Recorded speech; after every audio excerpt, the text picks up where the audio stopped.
दुनिया भर में पंजाबी बोलन और समझण वाले दोस्तों को अस्सलाम वालेकुम। मैं अलेस करताज। अज जी मेरी गलबात का मौजू है वो ये वे कि हिंदुस्तान दे विच पाकिस्तानी पखे दे चर्चे।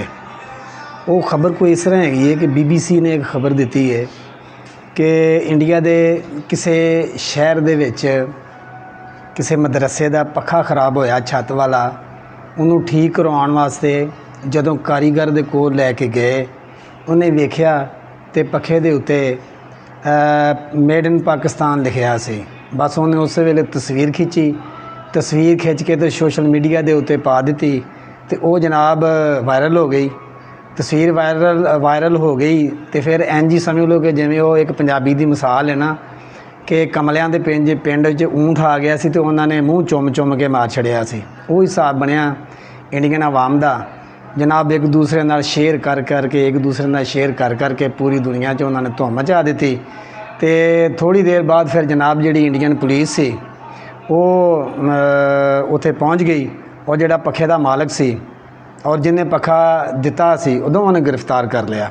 यानी कि जिहड़ा जिस मदरसे दे विचों पखा ठीक होने वास्ते वर्कशॉप गया उन्होंने भी गिरफ्तार कर लिया और जिस बंदे ने वो जिहड़ा पखा हदिया कीता सी उन्होंने भी गिरफ्तार कर लिया। गिरफ्तार करके तो उन्होंने थाने लै गए और उहदी वजह की सी, उन्होंने गिरफ्तार करने की वजह की सी कि सिर्फ पखे दे उत्ते मेड इन पाकिस्तान लिखिया सी। बड़ी हैरानगी वाली गल है कि पाकिस्तान दे विच अनगिनत मशीनरी है, बेबहा मशीनरी है। ढलाई वालियां फरनसां ने, तुहाडे पावर प्रैस ने, खराद मशीनां ने और तुहाडा पोलिस्टर दियां इन्नियां मशीनां ने और उस तो अलावा जिहड़ियां तुहाडे मैडिसन दियां इन्नियां मशीनां ने। हर मशीन जिहड़ी है तकरीबन बहुत ज़्यादा जिहड़ियां मशीनां ने वो उन्हां दे उत्ते मेड इन इंडिया लिखिया हुंदा है और इंडिया दे उत्तों ही आईयां हुंदियां ने।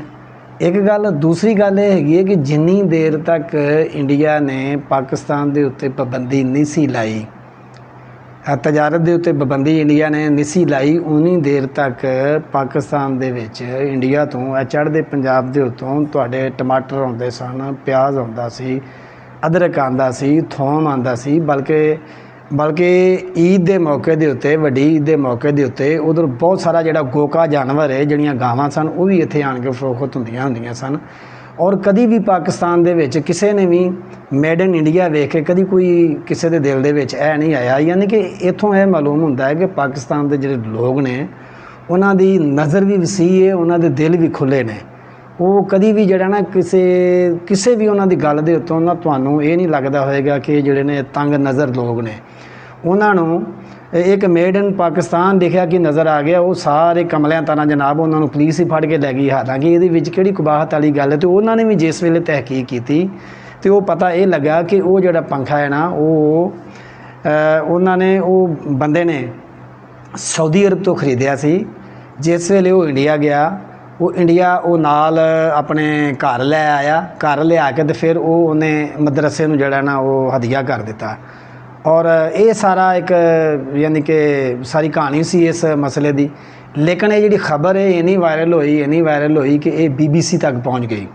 उहदे मुकाबले दे विच अगर तुसीं पाकिस्तान दे विच वेखिया जाए तो अज भी बहुत सारिया चीज़ां ने, हुण तो खैर बहुत घट गईयां ने, लेकिन जिस वेले इंडिया के उत्ते पाबंदी नहीं लगी हुंदी सी, तजारत दे उत्ते इंडिया ने पाबंदी नहीं सी लाई और इंडिया दीयां आम जिहड़ियां चीज़ां ने तुहानूं पाकिस्तान दे विच लभ जांदियां हुंदियां सन। और ईवन कि इंडिया की एक कार हैगी मरूती दे जिहड़े स्पेयर पार्ट ने ना वो बिल्कुल पाकिस्तान दीयां मार्केटां भरियां सन और हर तरह का जिहड़ा इंडिया का शैंपू है, ऑयल है, मुख्तलिफ किस्म के जिहड़े साबन ने, खुशबूआं ने, मसाला जात ने। ईवन कि तुसीं हकीम की दुकान पर जाओ ना, उन्होंने तुसीं पुछो ना कि इसबगोल का छिलका चाहिए तो तुहानूं पुछणगे पाकिस्तानी चाहिए कि इंडियन। क्योंकि इंडियन जिहड़ा छिलका हुंदा है उहदा कोई रंग होर हुंदा, जिहड़ा पाकिस्तानी हुंदा। कई लोग इंडियन नूं पसंद करते हैं और कई लोग जिहड़ा पाकिस्तानी छिलके नूं पसंद करते हैं। इत्थे इहदे उत्ते कोई किसी किस्म की जिहड़ा ना किसी नूं इतराज़ नहीं हुंदा। लेकिन ਅਸੀਂ बहुत दफ़ा बड़े हैरान हुंदे आ कि यार ये है तो साडे हमसाए ने, साडे ही खिते दे लोग ने, लेकिन इन्हें तंग नज़र ने कि अपने मुल्क दे विच एक छोटी जी गल नूं नहीं बर्दाश्त कर सके कि एक पंखे दे उत्ते लिखिया है मेड इन पाकिस्तान। क्या तुसीं मेड इन पाकिस्तान पंखा पहली बारी वेखिया है?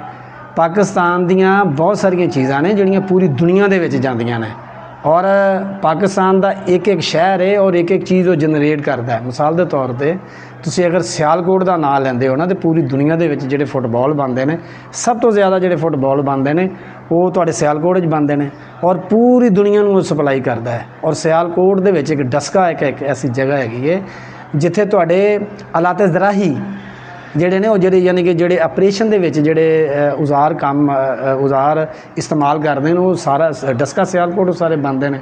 ਔਰ ਤੁਸੀਂ ਗੁਜਰਾਂਵਾਲਾ ਗੁਜਰਾਤ ਵੇਖ ਲਵੋ, ਜਿੱਥੇ ਗੁਜਰਾਂਵਾਲਾ ਮਸ਼ਹੂਰ ਹੈ ਪੂਰੀ ਦੁਨੀਆ ਦੇ ਵਿੱਚ, ਹਰ ਕਿਸਮ ਦਾ ਇੱਥੇ ਬਰਤਨ ਬਣਦਾ ਹੈ ਸਟੀਲ ਦਾ।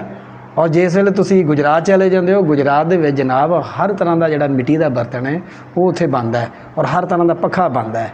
ਤੁਸੀਂ ਗੁਜਰਾਂਵਾਲੇ ਤੁਸੀਂ ਫਿਰ ਵਾਪਸ ਆਓ ਤੇ ਹਰ ਤਰ੍ਹਾਂ ਦੀ ਵਾਸ਼ਿੰਗ ਮਸ਼ੀਨ ਬਣਦੀ ਹੈ। ਤੁਸੀਂ ਦੁਨੀਆ ਦੇ ਕਿਸੇ ਵੀ ਹਿੱਸੇ ਦੇ ਵਿੱਚੋਂ ਕੋਈ ਵਾਸ਼ਿੰਗ ਮਸ਼ੀਨ ਲੈ ਆਓ, ਕੋਈ ਫਰਿੱਜ ਲੈ ਆਓ, ਕੋਈ ਚੀਜ਼ ਲੈ ਆਓ, ਉਹਦਾ ਤੁਸੀਂ ਪਾਰਟਸ ਲੈਣਾ ਹੋਵੇ ਤੁਸੀਂ ਗੁਜਰਾਂਵਾਲੇ ਚਲ ਜਾਓ, ਤੁਹਾਨੂੰ ਜਾਪਾਨੀ ਮਸ਼ੀਨ ਦੇ ਪਾਰਟਸ ਮਿਲ ਜਾਣਗੇ। ਇਹ ਯਾਨੀ ਕਿ ਪਾਕਿਸਤਾਨ ਦਾ ਜਿਹੜਾ ਸਮਾਨ ਹੈ ਨਾ, ਉਹ ਪੂਰੀ ਦੁਨੀਆ ਦੇ ਵਿੱਚ ਜਾਂਦਾ ਹੈ। ਪੂਰੀ ਦੁਨੀਆ ਦਾ ਜਿਹੜਾ ਸਮਾਨ ਹੈ ਉਹ ਪਾਕਿਸਤਾਨ ਦੇ ਵਿੱਚ ਆਉਂਦਾ ਹੈ। ਇੰਡੀਆ ਨੇ ਅਗਰ ਪਾਬੰਦੀ ਲਾਈ ਹੈ ਤੇ ਉਹਦੀ ਮਰਜ਼ੀ ਹੈ। ਔਰ ਮਜ਼ੇ ਦੀ ਗੱਲ ਇਹ ਹੈਗੀ ਹੈ ਕਿ ਜਿਹੜੀ ਪਾਕਿਸਤਾਨ ਦੇ ਨਾਲ ਇੰਡੀਆ ਦੀ ਤਜਾਰਤ ਹੁੰਦੀ ਸੀ, ਉਹਦਾ ਫਾਇਦਾ ਵੀ ਸਭ ਤੋਂ ਜ਼ਿਆਦਾ ਇੰਡੀਆ ਨੂੰ ਹੁੰਦਾ ਸੀ, ਕਿਉਂਕਿ ਇੰਡੀਆ ਤੋਂ ਸਭ ਤੋਂ ਜ਼ਿਆਦਾ ਸਮਾਨ ਪਾਕਿਸਤਾਨ 'ਚ ਆਉਂਦਾ ਸੀ, ਪਾਕਿਸਤਾਨ ਤੋਂ ਬਹੁਤ ਥੋੜ੍ਹਾ ਸਮਾਨ ਇੰਡੀਆ ਜਾਂਦਾ ਸੀ। ਹਾਲਾਂਕਿ ਪਾਕਿਸਤਾਨ ਵਾਸਤੇ ਇੱਕ ਘਾਟੇ ਦੀ ਤਜਾਰਤ ਸੀ, ਲੇਕਿਨ ਪਾਕਿਸਤਾਨੀਆਂ ਦੇ ਕੁਦਰਤੀ ਤੌਰ 'ਤੇ ਜਿਹੜੇ ਦਿਲ ਨੇ ਉਹ ਏਡੇ ਖੁੱਲ੍ਹੇ ਨੇ, ਜਿਹੜੀ ਨਜ਼ਰ ਹੈ ਉਹ ਇੰਨੀ ਵਸੀਹ ਹੈ, ਕਦੀ ਇਹਨਾਂ ਨੂੰ ਕਿਸੇ ਚੀਜ਼ ਦੇ ਉੱਤੇ ਇਤਰਾਜ਼ ਨਹੀਂ ਹੋਇਆ। ਬਹਰਹਾਲ ਹੋ ਸਕਦਾ ਤੁਹਾਨੂੰ ਵੀ ਇਸ ਚੀਜ਼ ਦੇ ਉੱਤੇ ਹੈਰਾਨਗੀ ਹੋਈ ਹੋਵੇ ਕਿ ਇੱਕ ਪੱਖੇ ਦੇ ਉੱਤੇ ਮੇਡ ਇਨ ਪਾਕਿਸਤਾਨ ਲਿਖਿਆ ਤੇ ਤੁਸੀਂ ਪਰੇਸ਼ਾਨ ਹੋ ਗਏ ਹੋ। ਪਰੇਸ਼ਾਨੀ ਵਾਲੀ ਇਹਦੇ ਵਿੱਚ ਕੋਈ ਗੱਲ ਨਹੀਂ। ਮੈਂ ਨਵੀਂ ਵੀਡੀਓ ਦੇ ਨਾਲ ਫਿਰ ਤੁਹਾਡੀ ਖਿਦਮਤ ਵਿੱਚ ਹਾਜ਼ਰ ਹੋਵਾਂਗਾ। ਅਲੀ ਅਸਗਰ ਤਾਜ ਨੂੰ ਇਜਾਜ਼ਤ ਦਿਓ। ਅਸਲਾਮ ਅਲੈਕੁਮ।